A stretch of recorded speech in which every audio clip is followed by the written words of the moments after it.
غلاموں کی منڈی لگی ہوئی تھی۔ خریدار غلام خرید رہے تھے اور فروخت کرنے والے بلند آواز میں گاہکوں کو متوجہ کر رہے تھے۔ منڈی میں ہر رنگ، نسل اور ہر عمر کا غلام موجود تھا۔ یہ عرب کی مشہور منڈی تھی جس میں دور دراز سے غلام بکنے کے لیے آتے تھے اور خریدار بھی بڑی تعداد میں منڈی کا رخ کرتے تھے۔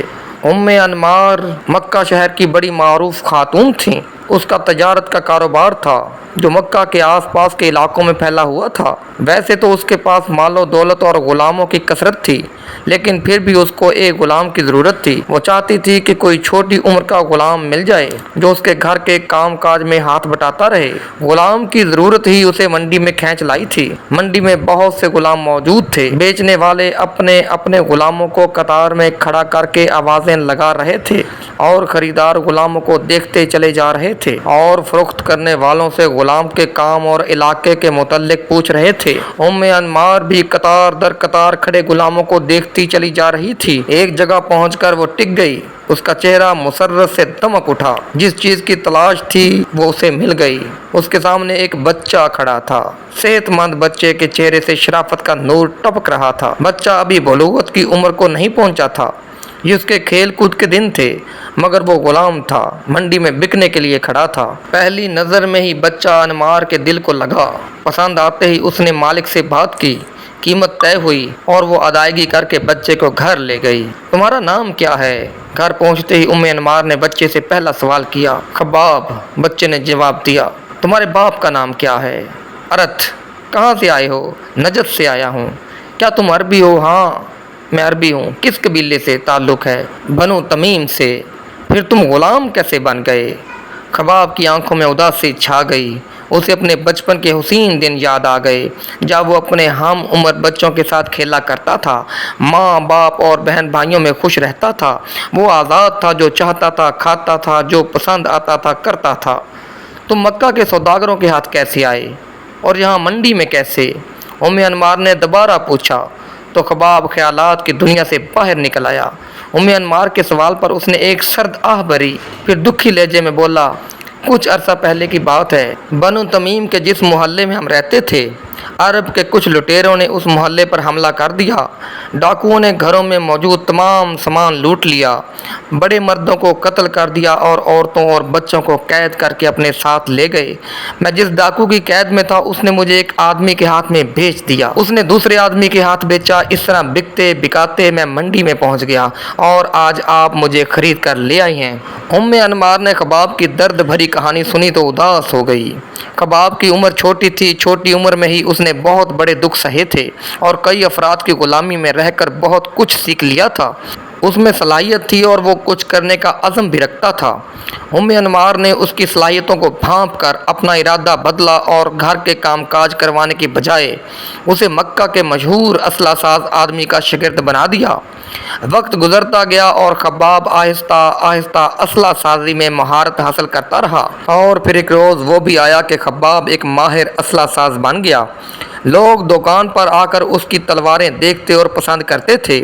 جب اسے تلوار بنانے میں اس قدر مہارت ہو گئی کہ وہ اکیلا کام کر سکتا تھا اور عرب میں اس کی تلواریں مشہور ہو گئیں، تو انمار نے اسی بازار میں ایک دکان پر کرایہ پر لے لی اور خباب کو اس دکان پر تلوار بنانے اور بیچنے کا کام سونپ دیا۔ انمار نے جس خباب کو چھوٹی عمر میں منڈی سے خریدا تھا، اب وہ جوانی کی حدوں کو چھونے لگا تھا اور مکہ میں اس کی شہرت دن بدن پھیل رہی تھی۔ ایک روز خباب دکان پر کام کر رہا تھا کہ اس کے پاس قریش کا ایک آدمی آیا۔ اس نے کہا، خباب، سنا ہے بنو ہاشم کے ایک نوجوان نے نبی ہونے کا دعویٰ کیا ہے؟ تو خباب نے بے یقینی کی کیفیت میں پوچھا، واقعی؟ ہاں، بڑی عجیب باتیں کرتا ہے۔ وہ کہتا ہے کہ یہ بت کوئی نفع یا نقصان نہیں دیتے، سب کام اللہ کرتا ہے جو آسمانوں پہ ہے، اس نے سب کو پیدا کیا ہے، لہٰذا بتوں کی بجائے اکیلے اللہ ہی کی عبادت کرنی چاہیے۔ خباب نے قریش کے نوجوان کو کچھ جواب نہ دیا۔ البتہ دل میں یہ ارادہ کر لیا کہ میں اس آدمی سے ضرور ملوں گا۔ یہ تو بڑی حکمت کی باتیں ہیں۔ اس شام خباب نے دکان بند کی تو ام انمار کے گھر جانے کی بجائے سیدھا اس جگہ پر پہنچے جہاں نبی صلی اللہ علیہ وآلہ وسلم اپنے اصحاب کے ساتھ بیٹھے ہوئے تھے۔ خباب چپ چاپ چھوٹی سی مجلس میں جا کے بیٹھ گئے اور باتیں سننے لگے۔ انہیں وہاں بیٹھے زیادہ دیر نہ گزری تھی کہ نبی کریم صلی اللہ علیہ وآلہ وسلم کی باتوں نے اپنا اثر دکھانا شروع کر دیا۔ دین اسلام کی باتیں، سچی باتیں دل میں گھر کر گئیں تو وہ مجلس میں اٹھے اور پکار کر کہا، میں گواہی دیتا ہوں کہ اللہ کے سوا کوئی معبود نہیں اور محمد صلی اللہ علیہ وآلہ وسلم اللہ کے بندے اور رسول ہیں۔ خباب نے اسلام قبول کیا تو اسے چھپانے کے بجائے اعلان کہا، آج کے بعد میں مسلمان ہوں۔ یہ اعلان بنو خزاع کے ایک نوجوان نے سنا تو بھاگم بھاگ ام انمار کے پاس پہنچ گیا اور کہا، ام انمار، تمہیں خبر ہے کہ تمہارے غلام نے کیا کام کیا ہے؟ کیوں؟ کیا ہے؟ کیا کیا خباب نے؟ خباب بے دین ہو گیا ہے، نوجوان نے بے دھڑک جواب دیا۔ یہ سنتے ہی ام انمار کا چہرہ غصے سے سرخ ہو گیا۔ ام انمار فوری طور پہ اپنے بھائی صبا بن عبد العزیٰ کے پاس گئی اور اسے تمام صورتحال سے آگاہ کیا۔ ام انمار کا بھائی صبا بھی خباب کے ایمان لانے کی خبر سن کر سیخ پا ہو گیا۔ وہ اسی وقت تیش سے اٹھا اور خباب کی دکان پر پہنچ گیا۔ خباب، سنا ہے تم بے دین ہو گئے ہو؟ نہیں، ایسی تو کوئی بات نہیں، بلکہ میں تو اب دیندار ہوا ہوں۔ حضرت خباب رضی اللہ تعالی عنہ نے نرمی سے جواب دیا، کیا تم نے بنو ہاشم کے نوجوان کی پیروی نہیں شروع کر دی؟ صبا نے تل ملاتے ہوئے پوچھا۔ ہاں، یہ بات تو ہے، اصل میں بے دین نہیں ہوا، بلکہ میں تو اللہ وحدہ لا شریک پر ایمان لے آیا ہوں۔ اب چونکہ میں ایک اللہ کو اپنا اللہ مانتا ہوں تو اس لیے میں نے تمام بت بھی پھینک دیے ہیں۔ حضرت خباب رضی اللہ تعالی عنہ نے اتنا کہا کہ صبا نے انہیں مارنا شروع کر دیا۔ وہ خباب کے اسلام کا یوں اظہار اور اپنے خداؤں کی نفی برداشت نہ کر پایا۔ صبا کے ساتھ جو لڑکے آئے تھے انہوں نے بھی جو ہاتھ میں آیا دکان سے اٹھایا اور حضرت خباب رضی اللہ تعالی عنہ کو پیٹنا شروع کر دیا۔ حضرت خباب رضی اللہ تعالی عنہ کو ہر طرف سے گھونسوں، ڈنڈوں، لوہے کے سلاخوں سے پیٹا جا رہا تھا۔ حضرت خباب کو ظالموں نے اس قدر مارا کہ وہ اتنی مار برداشت نہ کر سکے، لڑکھڑا کر گرے اور بے ہوش ہو گئے۔ ان کے جسم پر ہر طرف سے زخموں کے نشان تھے اور ان سے خون بہہ رہا تھا۔ حضرت خباب رضی اللہ تعالی عنہ اپنی دکان پر بے ہوش پڑے تھے۔ انہیں اسلام قبول کرنے کی وجہ سے پڑنے والی مار کی خبر پورے مکہ میں گھوم رہی تھی۔ ایک غلام کی جرت اور انہیں پڑنے والی مار جو سنتا وہ حیرت میں ڈوب جاتا۔ قریش کے سرکردہ لوگوں تک خبر پہنچی تو وہ حیران ہوئے۔ اسی روز قریش کے تمام سردار خانہ کعبہ کے پاس جمع ہو گئے۔ انہیں جب کوئی اہم فیصلہ کرنا ہوتا تھا تو مشاورت کے لیے وہ اسی جگہ کا انتخاب کرتے تھے۔ میٹنگ شروع ہو گئی کہ اس نوجوان سے کیسے نپٹا جائے۔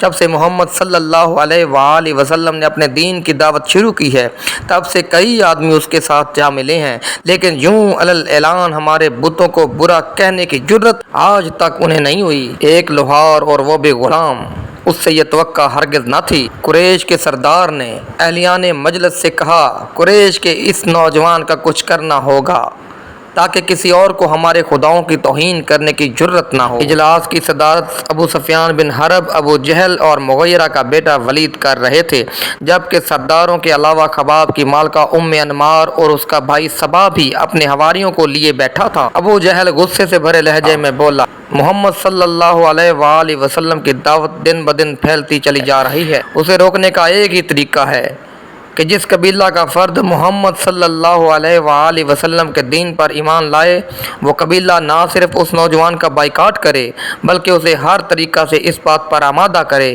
کہ وہ محمد صلی اللہ علیہ وآلہ وسلم کا دین چھوڑنے پر مجبور ہو جائے، چاہے اسے مارنے کی نوبت ہی کیوں نہ آ جائے۔ ابو جہل اسلام اور حضرت محمد صلی اللہ علیہ وآلہ وسلم کے خلاف اپنی نفرت کا اظہار کر کے چپ ہوا تو مجلس میں خاموشی چھا گئی۔ کسی کو اس بات سے کوئی اختلاف نہ تھا، گویا کہ سب کی بات اکیلے ابو جہل نے کہہ دی تھی۔ جو ہی مجلس ختم ہوئی، فیصلے کے تحت ام انمار کے بھائی نے اپنے قبیلے کے سرکش نوجوانوں کو ساتھ لیا اور حضرت خباب رضی اللہ تعالی عنہ کے پاس جا پہنچا۔ آپ رضی اللہ تعالی عنہ روز کی طرح دکان پر بیٹھے تلوار بنا رہے تھے۔ صبا نے دکان پر جاتے ہی گرجدار آواز میں کہا، خباب، ہمارے ساتھ چلو۔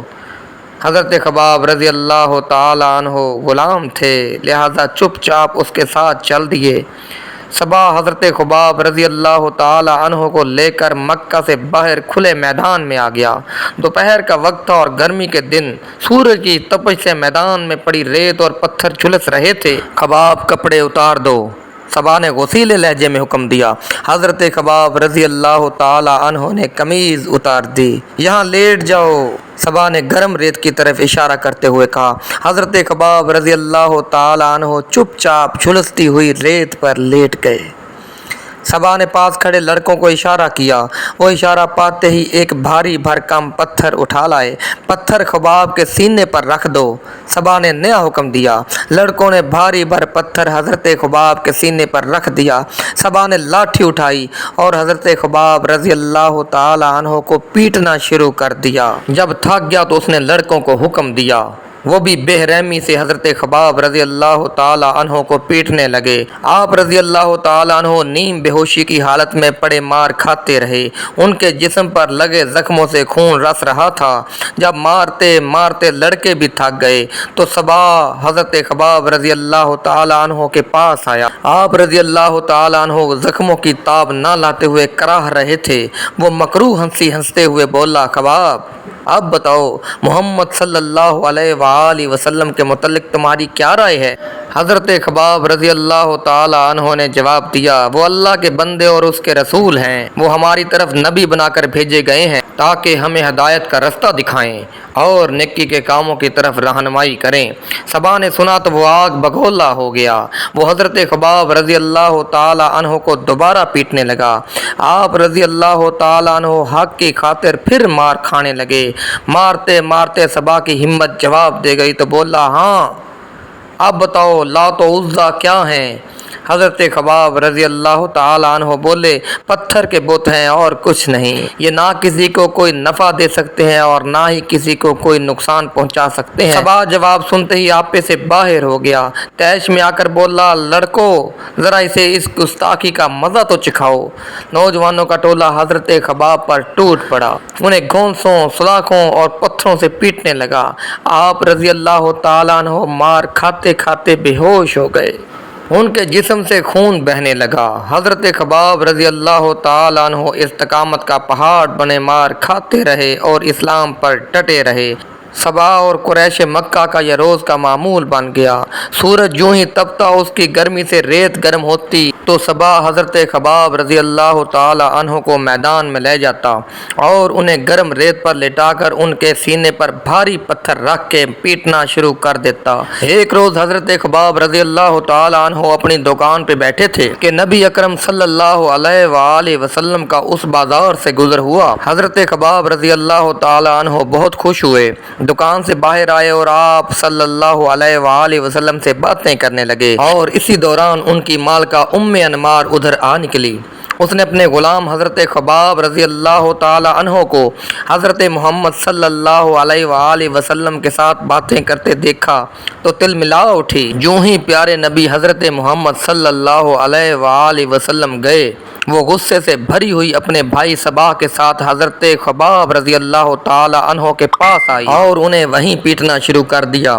صبا نے آپ رضی اللہ تعالی عنہ کو پیٹنا بند کیا اور دکان کے اندر گیا، بھٹی سے گرم انگارے نکالے، انہیں زمین پر بچھایا اور حضرت خباب رضی اللہ تعالی عنہ کو دھینکتے انگاروں پر لٹا دیا۔ حضرت خباب رضی اللہ تعالی عنہ تکلیف کی شدت سے بے ہوش ہو گئے۔ ام انمار کا غصہ اس سے بھی ٹھنڈا نہ ہوا تو وہ بھٹی سے گرم سلاخ نکال لائی اور جھلستی ہوئی سلاخ حضرت خباب رضی اللہ تعالی عنہ کے سر پہ رکھ دی۔ ام انمار کا ظلم اس قدر بڑھا کہ وہ آئے روز گرم سلاخوں سے آپ رضی اللہ تعالی عنہ کا جسم داغنے لگی۔ صبا انہیں دہکتے انگاروں پر لٹا کر پتھر رکھ دیتا۔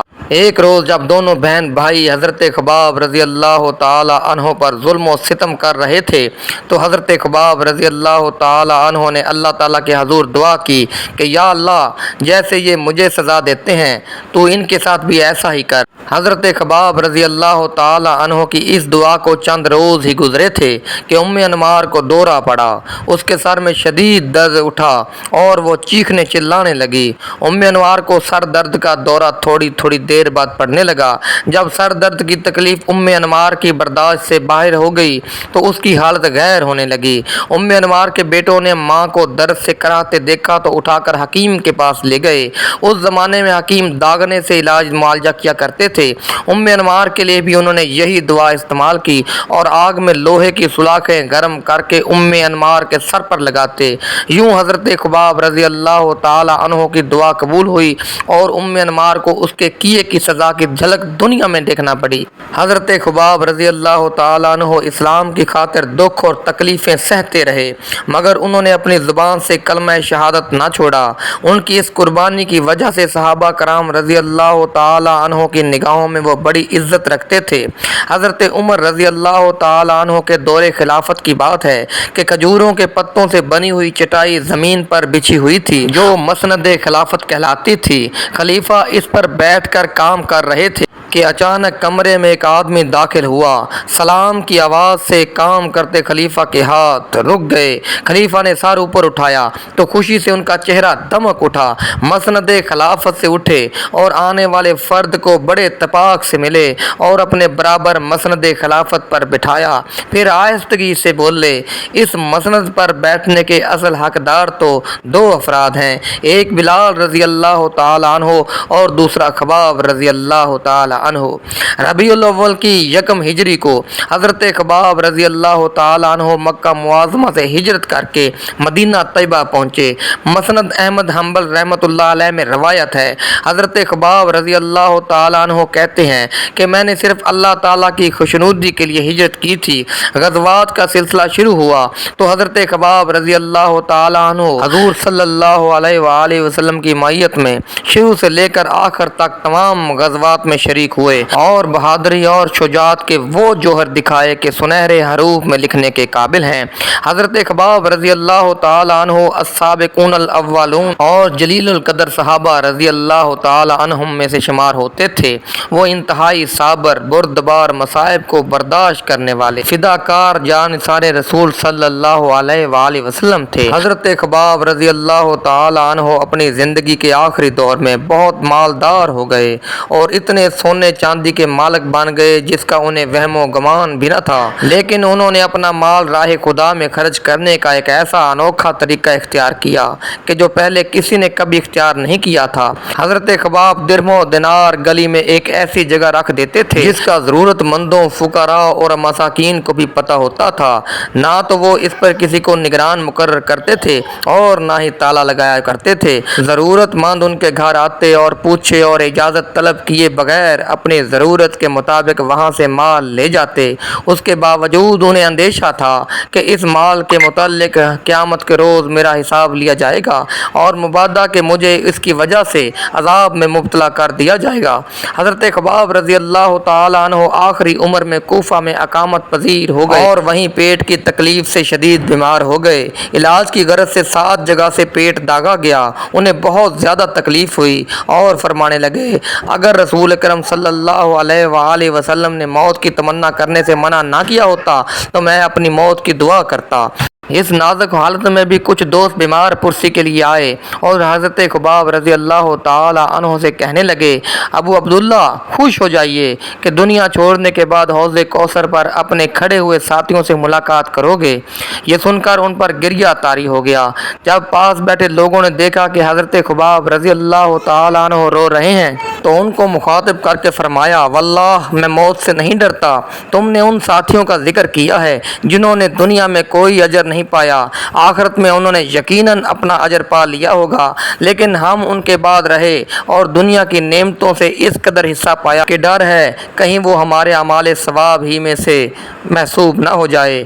وفات سے کچھ دیر پہلے ان کے سامنے کفن لایا گیا تو اشکبار ہو کر بڑی حسرت سے فرمایا، یہ تو پورا کفن ہے۔ افسوس کہ حضرت حمزہ رضی اللہ تعالی عنہ کو ایک چھوٹی سی چادر میں کفنایا گیا جو ان کے تمام بدن کو بھی نہیں ڈھانپ سکتی تھی۔ پھر حضرت خباب رضی اللہ تعالی عنہ نے وصیت کی کہ اہل کوفہ کے معمول کے مطابق مجھے شہر کے اندر دفن نہ کرنا بلکہ میری قبر شہر کے باہر کھلے میدان میں بنانا۔ اس وصیت کے بعد انہوں نے اس دنیا فانی سے کوچ کیا اور اس وقت ان کی عمر 72 سال کے لگ بھگ تھی۔ وہ وصیت کے مطابق شہر سے باہر دفنائے گئے۔ اس کے بعد اہل کوفہ نے بھی اپنی میتوں کو یہاں دفن کرنا شروع کر دیا۔ حضرت علی رضی اللہ تعالی عنہ جنگ صفین کے بعد 37 ہجری میں اپنے دارالخلافہ کو واپس تشریف لائے تو شہر کے باہر آپ رضی اللہ تعالی عنہ کی نظر 7 قبروں پر پڑی۔ لوگوں سے پوچھا یہ کس کس کی قبریں ہیں؟ جب ہم کوفہ سے چلے تھے تو یہاں کوئی قبر نہ تھی۔ جواب ملا اے امیر المومنین وہ پہلی قبر حضرت خباب رضی اللہ تعالی عنہ کی ہے جنہیں ان کی وصیت کے مطابق سب سے پہلے یہاں دفن کیا گیا تھا، باقی قبریں دوسرے لوگوں کی ہیں۔ یہ سن کر حضرت علی رضی اللہ تعالی عنہ کی آنکھیں اشک بار ہو گئیں۔ حضرت خباب رضی اللہ تعالی عنہ اور دوسرے اہل قبور کے لیے دعائے مغفرت کی اور اپنے وقت کے اس برگزیدہ ترین انسان کی زبان سے بے ساختہ الفاظ جاری ہو گئے، خباب رضی اللہ تعالی عنہ پر اللہ کی خاص رحمت ہو۔ وہ برضا و رغبت ساری زندگی جہاد میں گزاری اور راہ حق میں سخت سے سخت مصیبتیں اٹھائیں۔ اللہ تعالیٰ نیکوکاروں کے اعمال ضائع نہیں کرتا۔ خداوند کریم ان کی لہد پر کروڑوں ہاں رحمتیں نازل فرما، آمین۔ ناظرین ویڈیو اچھی لگی تو لائک کیجیے گا، چینل کو سبسکرائب کیجیے گا۔ ملتے ہیں اگلی ویڈیو میں، اللہ حافظ۔